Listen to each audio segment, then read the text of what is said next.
Morning, folks. Phil Gallagher here for Daily D&T number 116. Thank you very much to Anthony C. for supporting this week of Daily D&T. It means a lot. I'm recording this Thanksgiving morning before I head out of town. There's a lot of chatter in the Death and Taxes Discord in the past 24 hours about playing a black splash. So I figured I would go and throw my hat in the ring and contribute to the conversation and show you what I think a black splash might look like right now. So when you play a splash build, you have two choices. Do I want to play with Cavernous Souls or do I not want to play with Cavernous Souls? If you're splashing black only for human creature types, it's usually correct to play a Cavernous Souls build. Otherwise, and especially if you want to be playing non-creature black spells, you just want to be playing like usually Scrubland. You usually don't end up playing a Swamp, although Prismatic Vista has kind of changed that a little bit, and it makes Swamp a little bit more of a consideration. So in the main deck, we're splashing for 3 cards, 2 Bobs and a Plague Engineer, and we have a pile of black cards in the sideboard. Surgical Extraction, we gain the upside of being able to cast it for, mana. We're going to play Bitter Blossom to grind out the control decks. We're going to play Kite Sail Freebooter over something like Chalice that we're traditionally playing for combo decks. We'll have another Plague Engineer, because I don't know if you saw someone named, say, Jarvis, you murder me with this card. It's real good. And then we're playing a Cabal as just another thing that we can flexibly bring in versus combo decks and versus things like Delver as well, where it's just obnoxious that you're gaining a whole bunch of extra life. Due to my time constraints this morning, I'm just going to kind of jump right into it with some taxes and see how we do.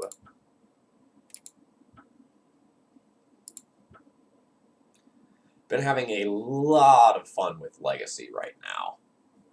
So many different archetypes seem viable. Some Oko pile is probably the best deck right now, although it's still very early to tell. Oko plus Astrolabe has just felt very, very powerful. But there's such a wide range of decks going on right now, and no one has even settled on like which Delver deck is the best yet. Just about every Delver match, I'm a little bit surprised when my opponent like fetches a new land and it's like, oh, that's in here too. The other fair stuff seems fine as well. I sort of expected some Red Prison to be coming back to trying to punish all of these like multicolored piles, because on the times where they don't have Astrolabe, like Moon is real good against them. But time will tell. If you start with a Blood Moon and then follow up with a Karn to shut off those stupid things, that seems powerful. Also, threats that can produce multiple bodies so that it just can't be elked also seem good. That is way too loud. It is too early for that. It wouldn't be early by normal standards, but I just got up like 15 minutes ago.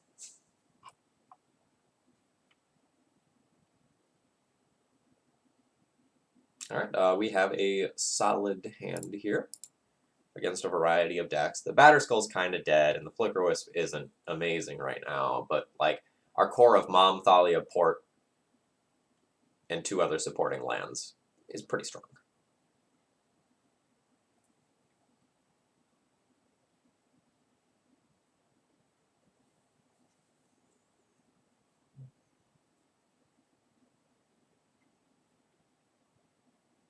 My abs are sore. Been playing that Ring Fit game, just kind of the newest generation of workout games that Nintendo came out with. And it's like legitimately a workout. And I am sore. Goodbye, Thalia. Oh no, we're just dying now.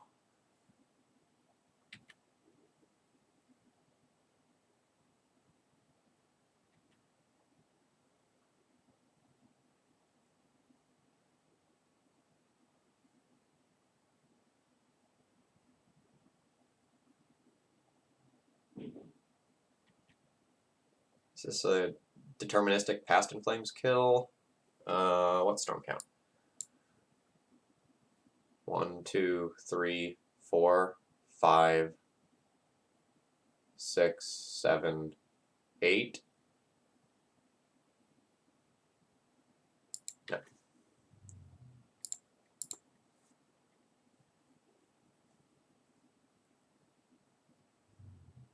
Flips are good for us so far.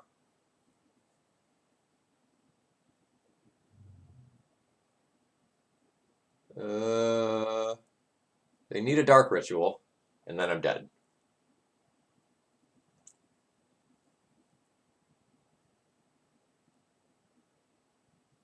Oh wait, shoot, no, they have 1 mana floating. So Lotus Petal, Cabal Ritual, Cabal Ritual. Okay, hold on. Storm count. So 5, 6, 7, 8, 9 with Thoughtseize is 10.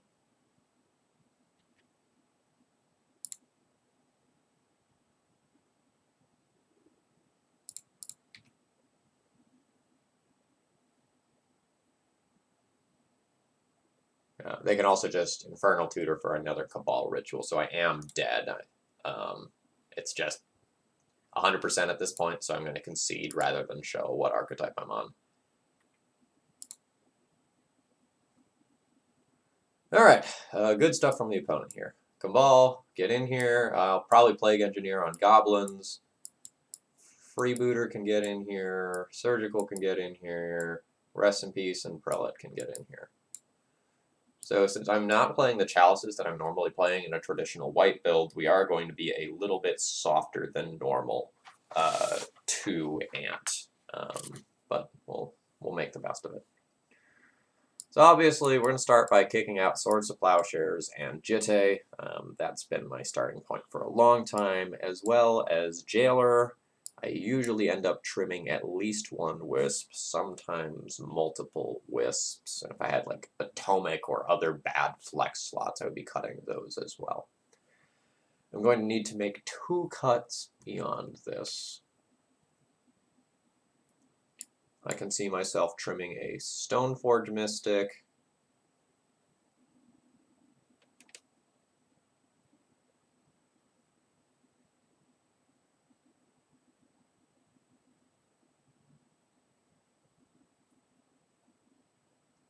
And then it's probably either another Wisp or a Crusader.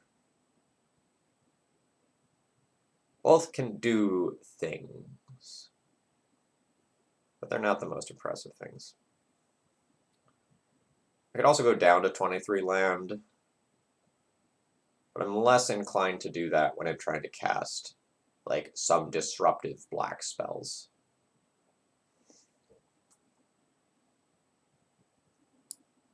Just cut another Wisp. Most of the time, the only thing Wisp can do in the matchup is blink an opposing land. Most of the time, if you try to blink and save your creature from a removal spell, it's not actually good enough.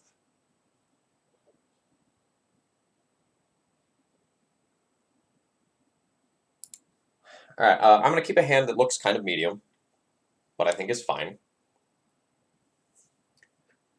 So let's talk about this hand. This hand has a turn 2 disruptive play, followed by a turn 3 disruptive play.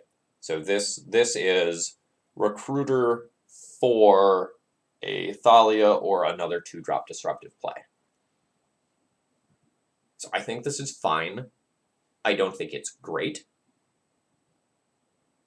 in that if our opponent can just go off on turn 2 through a Revoker or takes Revoker and then can go off on turn 2, we have problems. But since I don't have Chalices to mull towards, this is probably about as good as we're going to get.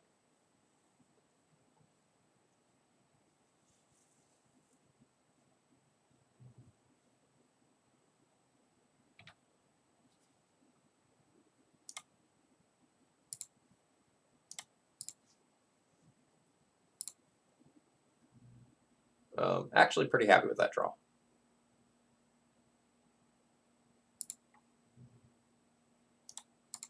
We're going to play around Massacre for a little while if we can, by fetching a Swamp here.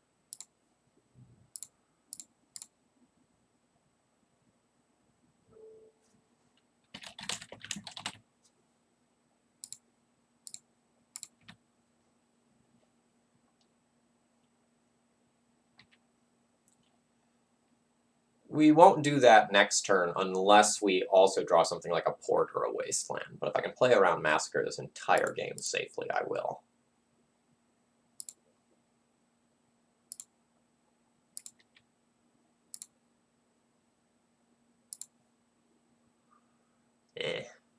Alright. We are not going to be able to do that. But that's okay.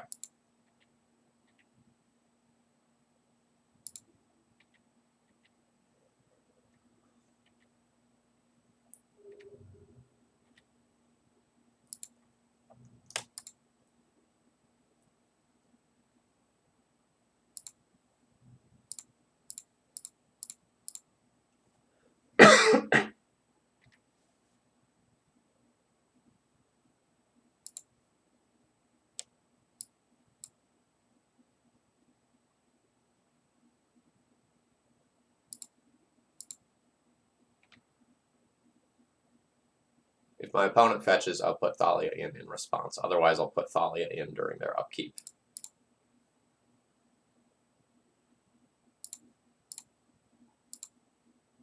I don't think you want to get cute and try to wait until they've like cast their first ritual in order to like play Thalia or something. I think that line opens you up to like Dark Writ, Cabal Writ ad nauseum or something like that in a way that you really don't want to happen.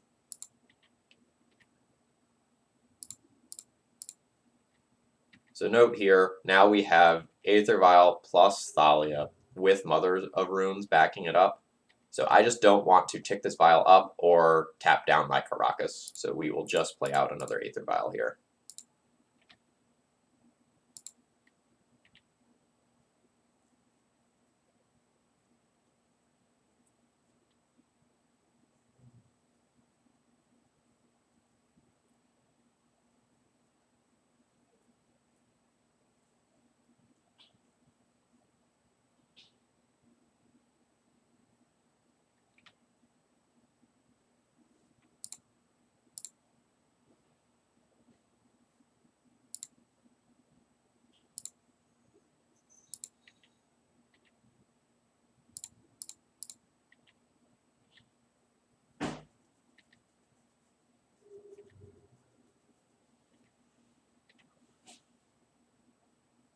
If I play out the Mirren Crusader, I will present lethal next turn, but I will be significantly softer to Massacre. My opponent has cast no spells this game. None. That makes me think that, like, they do have it, and they're just waiting to see if they can Massacre and go off in the same turn. So I'm willing to add one turn to this game in order to not potentially just fall way behind to a Massacre.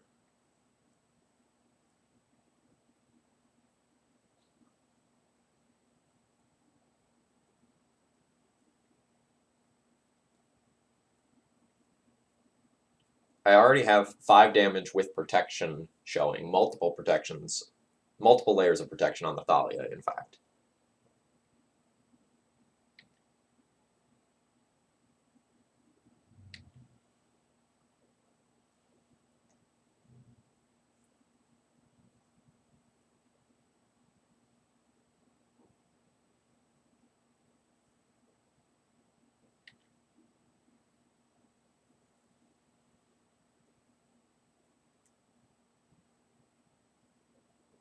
Go on.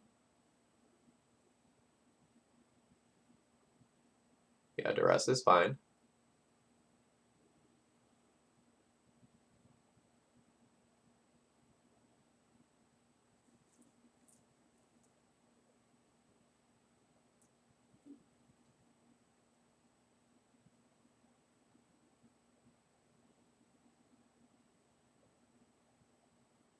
Yeah, okay.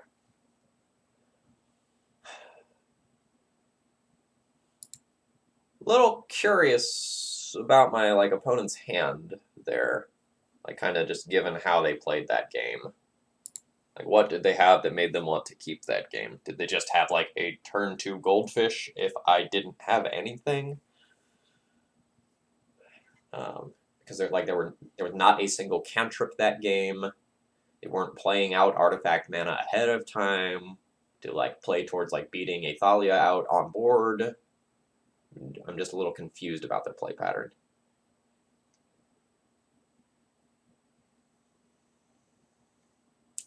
Awkward.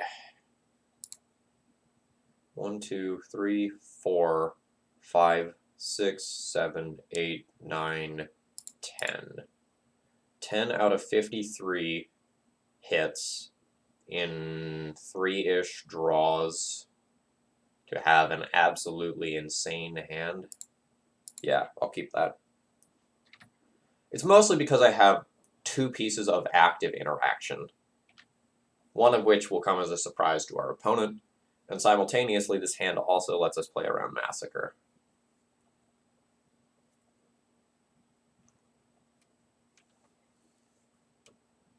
So the other thing our opponent could have had last game, just thinking back to it, is they could have started with answers to a permanent. But then once I had the Mother of Runes, they weren't able to actually effectively use those answers.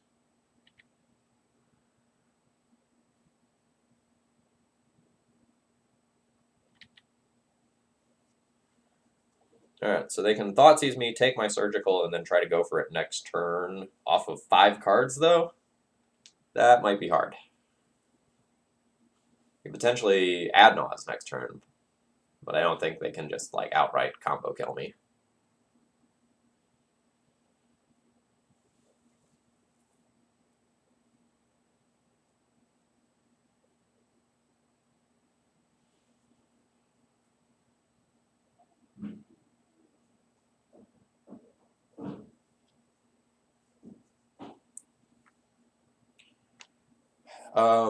So redoing my math, there's actually 14 cards because I have the 4 Ether Vials that are also a strong hit. Oh, my opponent is taking my uncastable Freebooter, which I am okay with. So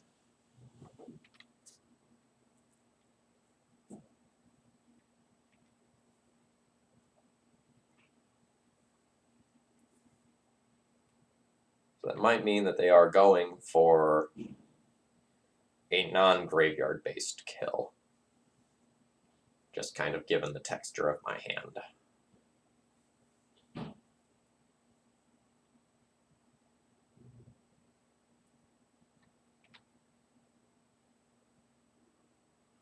Alright, we are going to get to play Rest in Peace now. And obviously that means I want to Surgical Extraction first. We have no good Surgical Extraction targets in the graveyard right now. We're going to take Brainstorm, because that card's dumb. But it's not. This is not what you want to do with this card against Ant.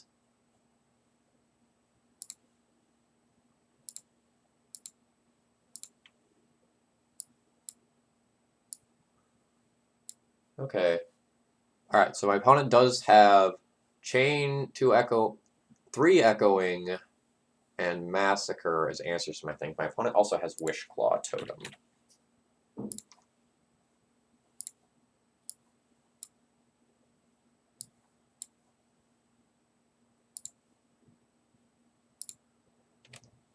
Alright, so my opponent is going to go land, have 3 mana, 4, 5, 6, 7 mana.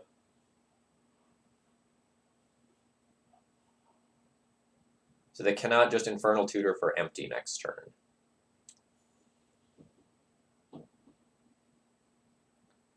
Given that information, I do not need to port them. I can just play out this Rest in Peace.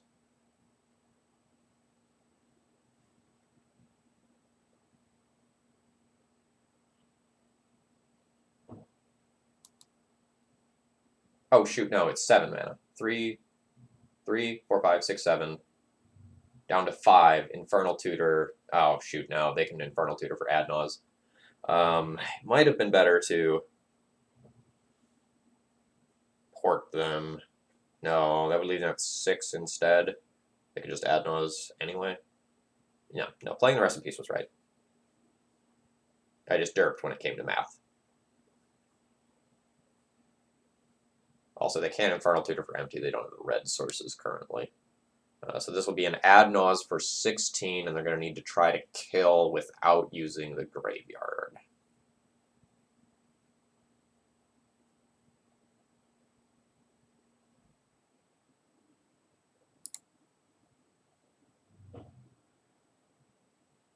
Oh,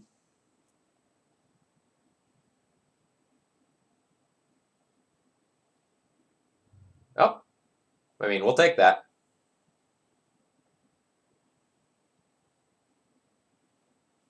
Opponent flipping 12 damage in 3 spells there. Yup.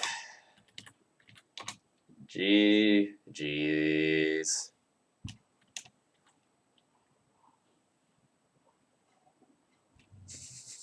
Opponent continuing to flip.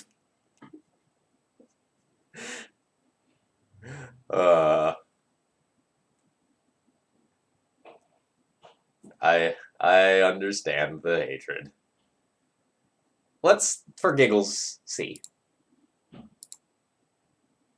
So we would have had to port next turn, and then the following turn we would have stuck Kumbal. And probably won there anyway. So they could have stopped here.